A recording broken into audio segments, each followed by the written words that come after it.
이 말씀을 준비하면서 개인적으로 너무 가슴이 뜨거워져서 많이 울었습니다. 회개한 거예요. 오늘 제가 먼저 이거 될지 모르겠네. 동영상을 하나 보여드리도록 하겠습니다.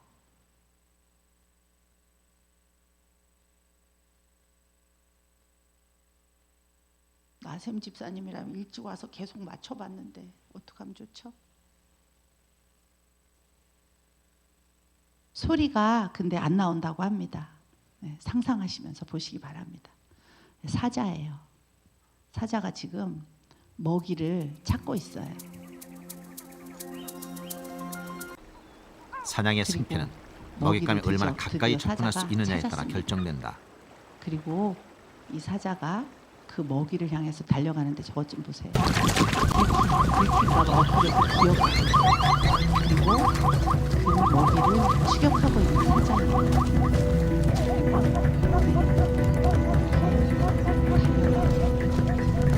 절대로 포기하지 않고 끝까지 먹이를 향해서 달려가고 있는 사자입니다.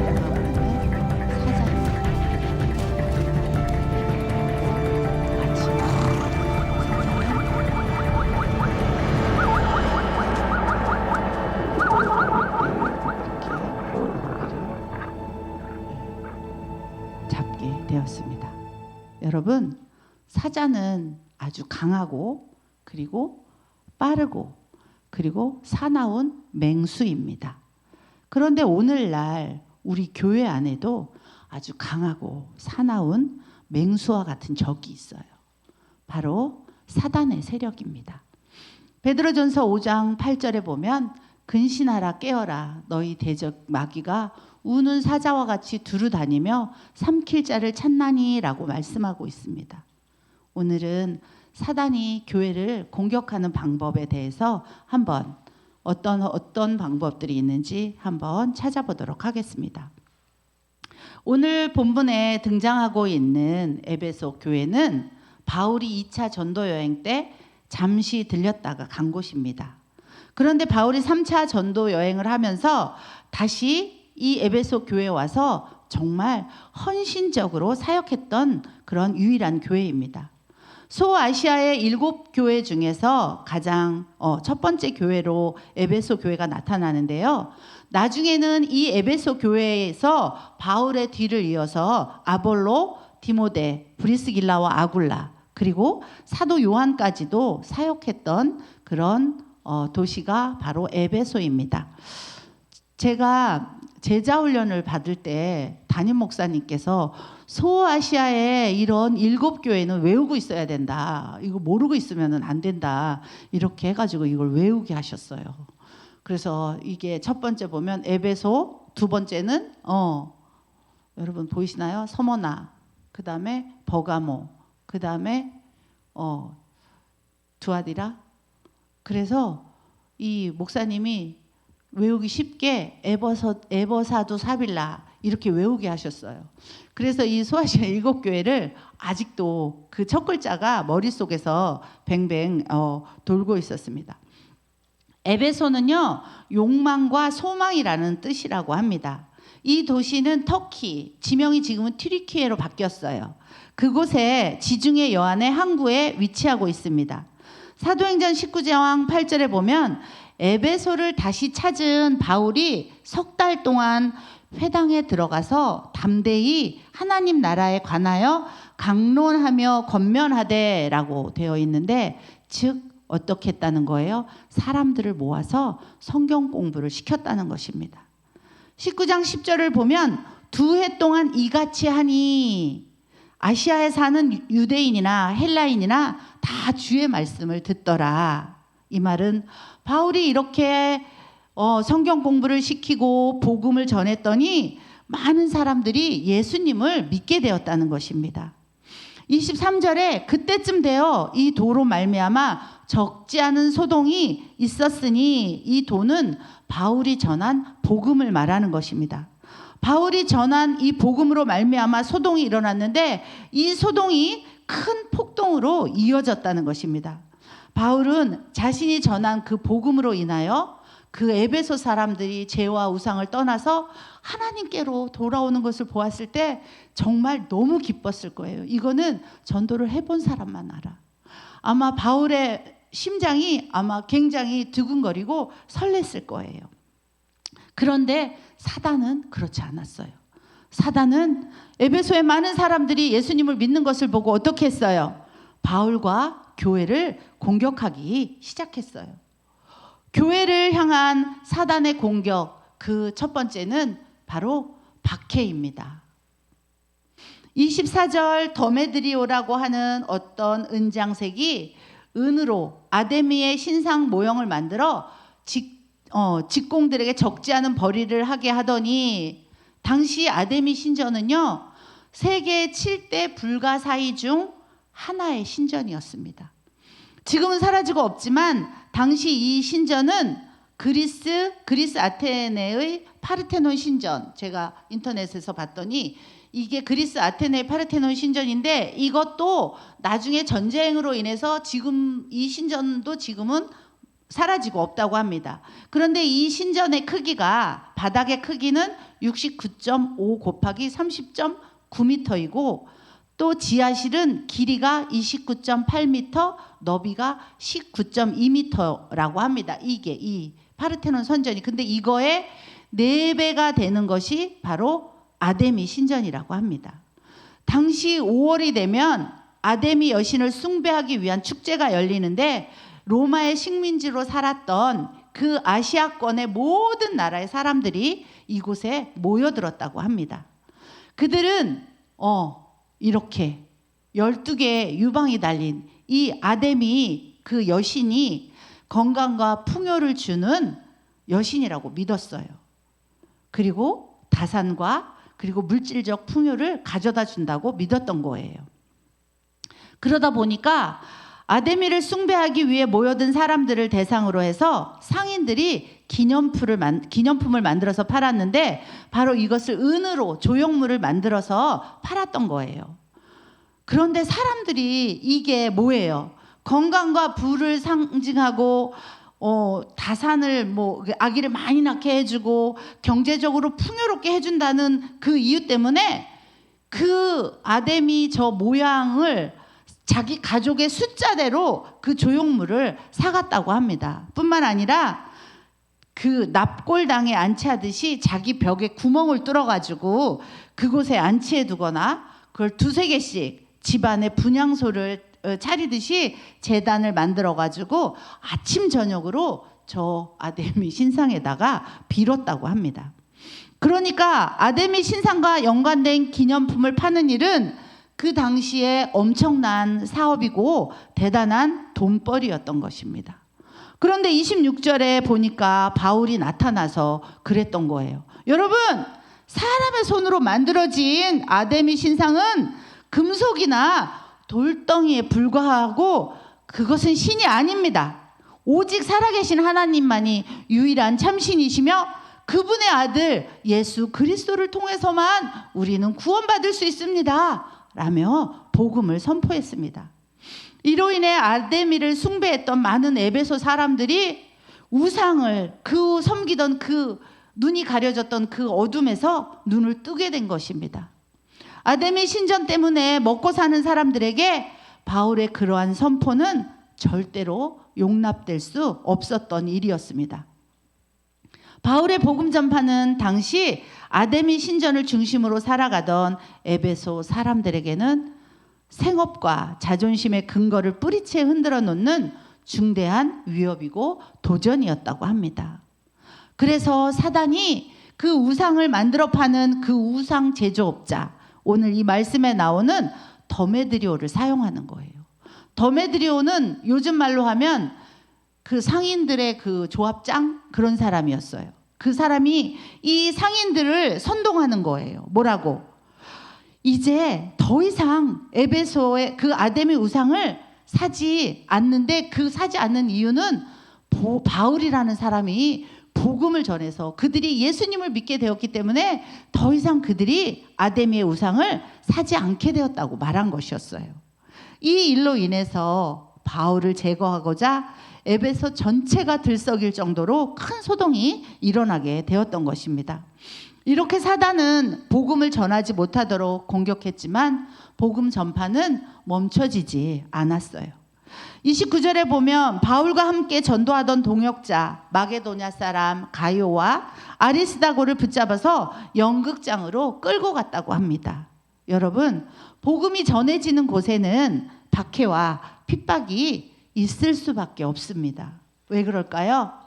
복음이 들어가면 그 사람의 영혼 속에서 심각한 갈등이 생겨나게 됩니다. 우리도 다 경험해 봤을 거예요. 그런데 모태신앙, 우리 나엘 집사님이나 우리 류현 집사님 같이 이렇게 모태신앙이신 분은 그런 갈등을 겪어보지 못했을 거예요. 그런데 저처럼 모태신앙이 아니고 나이가 30이 다 되어서 예수님을 믿게 된 사람은 이렇게 예수 그리스도를 영접하고 난 이후 정말 예수님을 믿고 살아가려고 신앙생활을 하는 데 있어서는 굉장한 갈등이 옵니다. 왜냐하면 지금까지 살아왔던 그런 잘못된 삶의 방식과 그를 지배하던 악한 영과의 싸움이 시작되기 때문입니다. 이러한 갈등과 싸움은 개인을 넘어서 가족 관계에서도 그리고 더 나아가서는 사회와 국가에 전체적으로 퍼져나가는 것입니다. 처음 구이동에서 새소식반을 했을 때 할머니와 살고 있는 어린 소녀를 만났어요. 그 어린아이는 할머니와 둘이 살고 있는데 할머니는 무당이었고 엄마도 집을 나가고 아빠도 집을 나간 상태였어요. 그런데 이 아이는 그 새소식반에 오는 것을 너무나 즐거워하고 좋아했어요. 이렇게 매주 새소식반에 그 어린아이가 나왔었는데 어느 날 갑자기 문이 벌컥 열리더니 머리를 이렇게 쪽을 지고 은비녀를 꽂은 어떤 할머니가 들어와가지고 그 어린아이가 머리가 이렇게 길었어요. 그 여자아이의 머리를 탁 잡아서 이렇게 둘둘둘둘 이렇게 하더니 그 아이를 끌고 나갔어요. 저희는 아무것도 할 수가 없었어요. 끌려나가는 그 아이를 그냥 바라볼 수밖에 없었고 그렇게 끌려나가고 다시는 그 아이가 새소식반에 들어오지 못했어요. 너무나 마음이 아팠고 그나마 너무나 감사하고 다행이었던 것은 그 아이가 예수 그리스도를 영접했다는 거예요. 그리고 석천동에서 새소식반을 할 때 6학년 여자아이를 만났어요. 그 아이는 아빠가 무당이에요. 저 이거 하다가 우리 아빠한테 걸리면 죽을지도 몰라요. 그런 말을 했었어요. 그런데 그 아이는 우리가 그 돌마리 놀이터에 항상 가는 그 시간에 우리가 나가면 미리 와서 기다리고 있었어요. 그렇게 12주 동안 새소식반을 무사히 했어요. 그리고 그 아이는 교회에 올 수 없는 아이였기 때문에 더 이상 그 여자아이를 만나지는 못했어요. 요즘 이 용마공원에서 새소식반을 하다가 보니까 무슬림 아이들을 만나요. 이제 다문화 가족이다 이래서 아랍 그쪽에서 온 친구들이 있는데 당당하게 저는 무슬림이에요. 우리 아빠랑 토요일 날 이태원 사원에 가요. 저는 돼지고기를 먹지 않아요. 이렇게 말하는 아이들도 만났습니다. 그런데 중요한 것은 여러분, 아이들이 어떤 모양이든지 상관없어요. 저희는 복음을 전했고 그 아이들은 예수 그리스도를 영접했다는 것입니다. 제가 어떻게 그 한 영혼을 책임질 수 있겠습니까? 하지만 복음을 듣고 예수님을 영접한 그 아이들을 하나님은 기억하시고 결코 그 아이를 버리지도 아니하시고 떠나지도 아니하신다는 그 약속을 믿고 저희는 그저 복음을 전할 뿐입니다. 그래서 마태복음 10장 13절에 보니까 내가 세상에 화평을 주러 온 줄로 생각하지 말라. 화평이 아니라 검을 주러 왔노라 라고 기록되어 있습니다. 초대교회 당시 복음을 전하다가 매를 맞기도 하고 감옥에 갇히는 일도 있었습니다. 심지어 그들이 가진 모든 것을 다 빼앗기는 경우도 있었고 심한 매를 맞는 경우도 있었습니다. 그런데 이런 모든 일을 겪으면서도 복음을 전하는 일을 멈추지 않았던 이유는 무엇일까요?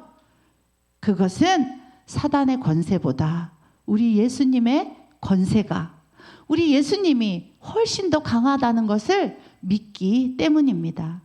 마태복음 16장 18절에 보면 내가 이 반석 위에 내 교회를 세우리니 음부의 권세가 이기지 못하리라 라고 약속하셨어요.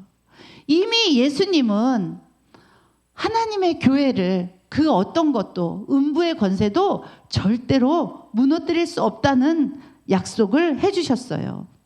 여러분, 저나 여러분이나 만약에 여러분이 복음을 전한다면 우리의 말로서는 사람을 설득할 수 없습니다. 전도란 우리가 아는 그 이론적인 그 복음의 내용으로 그 사람을 설득하는 것이 아니라 강력한 복음의 힘으로 사람의 마음을 변화시키는 것입니다. 할머니에게 머리를 끌려 나가면서도 할머니에게 걸릴까봐 가슴 조여가면서 그리고 아빠에게 걸릴까봐 가슴 조여가면서 매주 그 복음을 전하는 그 자리에 아이들이 스스로 찾아올 수 있었던 것은 바로 복음의 힘인 것입니다. 그러므로 복음 그 자체의 능력만으로 우리는 그 능력을 힘입어 복음을 전하는 저와 여러분이 되시기를 간절히 소망합니다. 사단은 박해를 통해서만 교회를 공격하는 것이 아니라 사단이 교회를 공격하는 두 번째 방법은 잘못된 가르침입니다. 사도행전 20장 19절에 보면 바울이 에베소 교회 지도자들을 만났을 때 바울이 이렇게 말했어요. 내가 떠난 후에 사나운 이리가 여러분들에게 와서 그 양떼를 아끼지 아니하며. 여러분, 여기서 이리는 양을 잡아먹는 이리를 말하는 게 아니라 당시에 에베소 교회 밖에 침투한 영지주의자나 유대주의자들, 그러니까 진리가 아닌 거짓을 진리처럼 전하는 바로 거짓 선교사, 거짓 선지자들을 말하는 것입니다. 바울은 교회 안에서 사람들에게 복음이 아닌 잘못된 가르침을 전하는 거짓 선지자들을 지금 일이라고 말하고 있는 것입니다. 초대교회나 오늘날의 교회에서나 이렇게 복음을 교묘하게 왜곡시켜서 복음을 대적하는 유사 복음을 전하는 자들을 우리는 볼 수 있습니다. 그런데 이 유사 복음이 교회 전체를 무서운 타락의 길로 들어서게 하며 교회를 무너뜨릴 수도 있게 한다는 것입니다. 오늘날에도 무수히 끊임없이 거짓 진리인 것처럼, 거짓 진리를 진리인 것처럼 가르치는 교회들이 있는데 이렇게 잘못된 교리에 속아서 자녀를 잃고 고통당하는 경우를 본 적이 있습니다. 얼마 전까지만 해도 여기 저를 도와주러 사실 이렇게 다른 교회에서 오신 집사님이 있어요. 그 집사님은 아들이 신천지에 빠져서 집을 나갔어요. 그래서 그 집사님은 아들 때문에 자기는 더 열심히 복음을 전한다고 말했어요. 그리고 얼마 전에 보니까 성경 공부를 하러 다닌대요. 자기가 정말 하나님의 말씀을 제대로 잘 진리를 올바로 알아서 자기 아들에게 자기가 자기 아들을 설득시킬 수 있는 그렇게 될 수 있기까지 자기가 말씀을 공부하기 위해서 요즘에 성경 공부를 하러 다닌다고 말했습니다. 제가 또 신학부에 다닐 때 온 어떤 여자 전도사님이 있었어요. 그 전도사님은 딸이 신천지에 빠져서 집을 나갔습니다. 그 집에는 그 딸이 하나였어요. 그리고 그 전도사님이 그랬는데 아빠가 딸을 얼마나 어려서부터 사랑했는지 모른대요. 너무너무 사랑했고 아빠랑 사이가 너무너무 좋았는데 어느 날 신천지에 빠졌는데 엄마 아빠가 그거를 몰랐다고 합니다. 그런데 이 전도사님이 신천지에 자기가 신학교에 온 이유는 신학을 자기가 정말 학문 속에서 하나님을 자기가 배워서 자기 아들을 설득할 수 있는 그런 정말 신학을 배우고 싶다고. 자기가 교회에 그렇게 오래 다녔는데도 자기가 말씀으로 딸을 설득하지 못했다고 얘기했어요. 그래서 자기가 신학교에 왔다고. 자기는 사역자가 되기 위해서 온 게 아니라 자기 딸을 신천지에서 구하기 위해서, 그래서 신학교에 왔다고 얘기했던 전도사님을 본 적이 있습니다. 이렇게 거짓 진리는요, 가정을 무너뜨리고 정말 더 나아가서는 사회, 그리고 더 나아가서는 나라와 나라끼리도 전쟁을 하는 그런 상황을 벌이는 것입니다. 요한일서 4장 3절에 보면 예수를 시인하지 아니하는 영마다 하나님께 속한 것이 아니니 이것이 곧 적 그리스도의 영이니라. 오리라 한 말을 너희가 들었거니와 이제 벌써 세상에 있느니라. 사단은 박해와 잘못된 가르침으로 교회를 공격하지만 또 다른 무기를 통해서 교회를 공격합니다. 사단이 교회를 향한 공격 그 세 번째, 바로 분열입니다. 바울이 전도 여행을 다니면서 고린도 교회에 편지를 썼어요. 교회가 사단의 공격을 받고 있다는 소식을 들었기 때문입니다. 고린도를 떠나온 바울의 마음은 너무도 아팠을 거예요. 바울이 고린도 교회를 떠난 것은 고린도 교회가 싫어서가 아니라 복음을 전하기 위한 열정 때문이었습니다. 그래서 아볼로에게 바통을 넘겨주고 다른 지역에 가서 복음을 전하는데 들려오는 소리가 어떤 소리냐면 누구는 아볼로파, 누구는 바울파 하면서 교회 안에 이렇게 팔을 나뉘어서 분열이 일어나고 있다는 소식을 들었던 것입니다. 그래서 바울이 애정을 담아서 고린도 교인들에게 어리석은 행동을 하지 말라며 권면의 편지를 보낸 것이 고린도 전서 3장 6절과 7절 내용입니다. 나는 심었고 아볼로는 물을 주었으되 오직 하나님께서 자라게 하셨나니 그런즉 심는 이나 물 주는 이는 아무것도 아니로되 오직 자라게 하시는 이는 하나님뿐이니라. 바울은 교회를 정원에 비유하면서 바울이 씨를 뿌렸다면 아볼로는 물을 주었다는 것입니다. 그러나 이 씨를 자라게 하는 분은 오직 하나님 한 분뿐이라고 말하면서 영원한 생명을 우리에게 주시는 분도 하나님이심을 말해주고 있는 것입니다. 여러분, 교회는 그리스도 안에서 한 몸이라는 것을 기억하시기 바랍니다.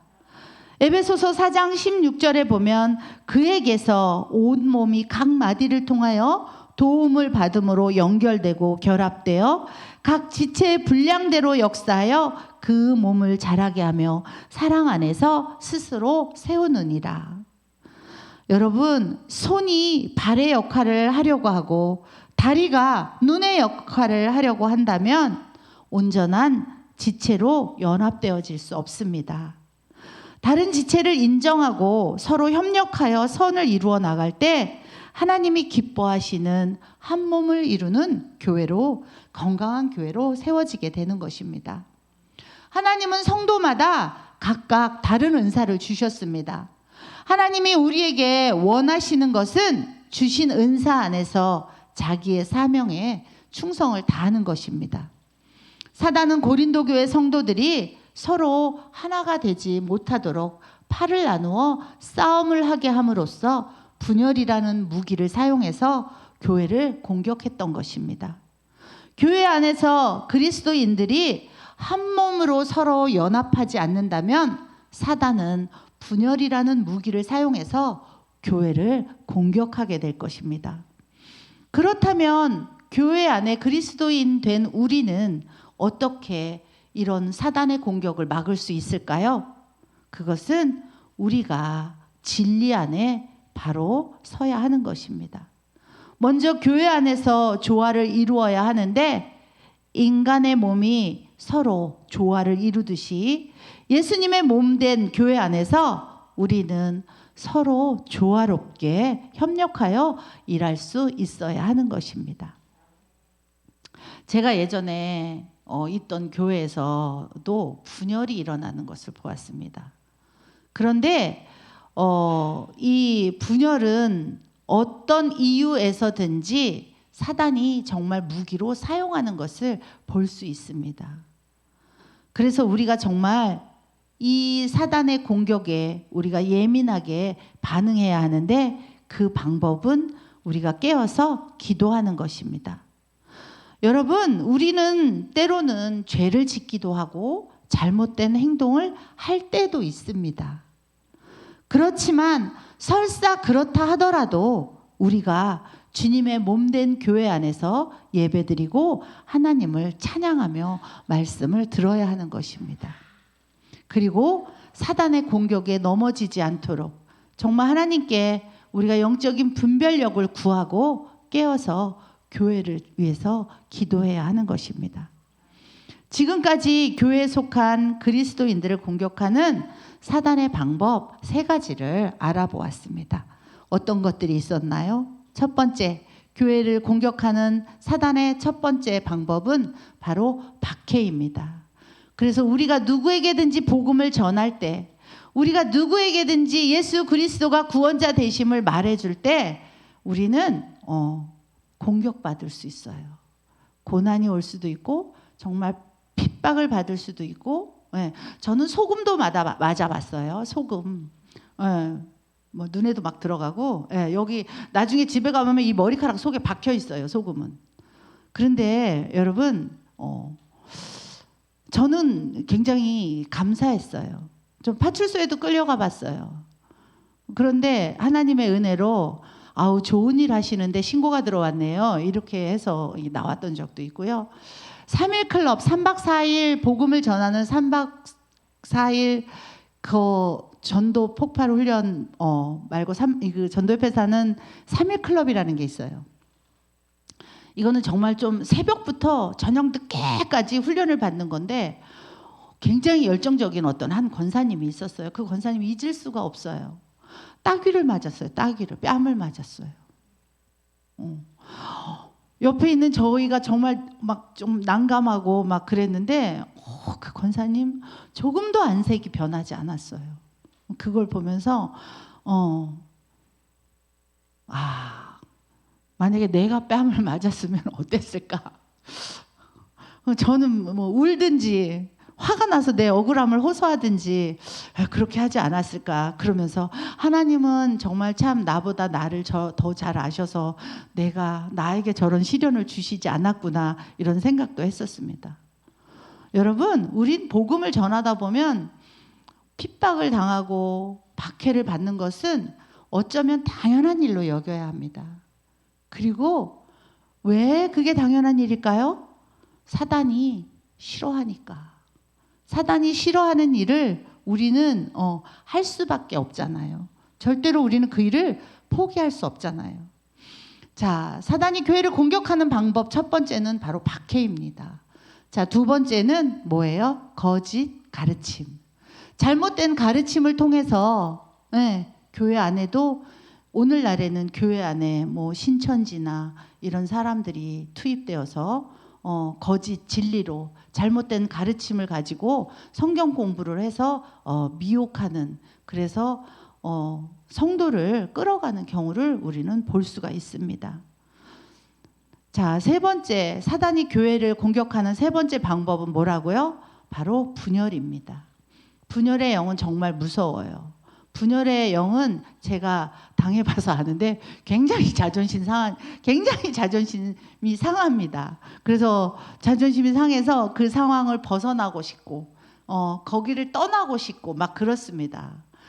그런데 저도 그 순간을 지금 이렇게 돌이켜서 지금까지 와서 이제 멀리 와서 그때를 바라봤을 때 그래도 하나님의 은혜로 참 잘 감당했구나라는 이런 고백이 되어집니다. 자, 우리 마지막으로 다 같이 하나님의 말씀을 한번 읽어보도록 하겠습니다. 시작. 내가 이 반석 위에 내 교회를 세우리니 음부의 권세가 이기지 못하리라. 우리는 사단과 우리가 싸워서 이길 수 있을까요? 우리는 사단을 이기지 못합니다. 사단은 우리보다 강합니다.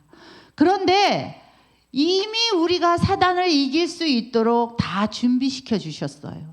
우리가 누구와 함께 할 때, 우리가 우리 주님과 우리 예수님과 함께 할 때 우리는 사단을 이길 수 있습니다. 그래서 음부의 권세가 교회를 절대로 무너뜨리지 못할 것이라고 미리 약속해 주신 것입니다.